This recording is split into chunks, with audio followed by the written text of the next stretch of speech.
Ekituufu waliwo obuzibu obusobola okuva mu kukozesa obuyiso oba obuntu bakozesa okusosola enjala gamaza nga nail cutters, nail clippers.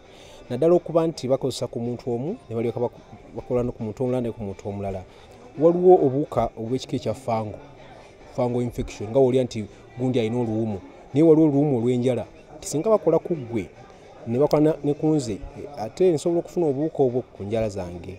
Naye obuwuka obutusinga okweraliikiriza bw'ekika ekya virus okkiza nga kye bayita hepatitis B, hepatitis C, bwe buwuka obuli ekibumba.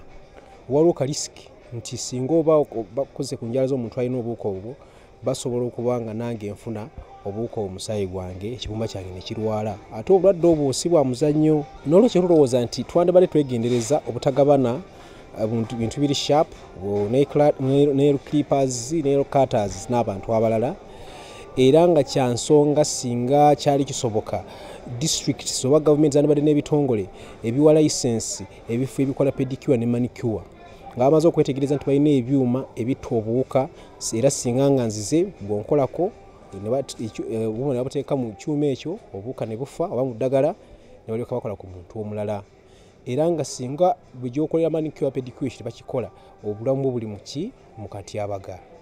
Mpozi n'ekira bw'obanga oyagala ddala okwewalira endwadde zino osobola okugula kaseeti akalina pedicure ge bw'ogenda okukolako ogenda n'akako n'ovaayo nako, naye ng'okugabana ebyuma bino kyabulabe eri obulamu bwaffe.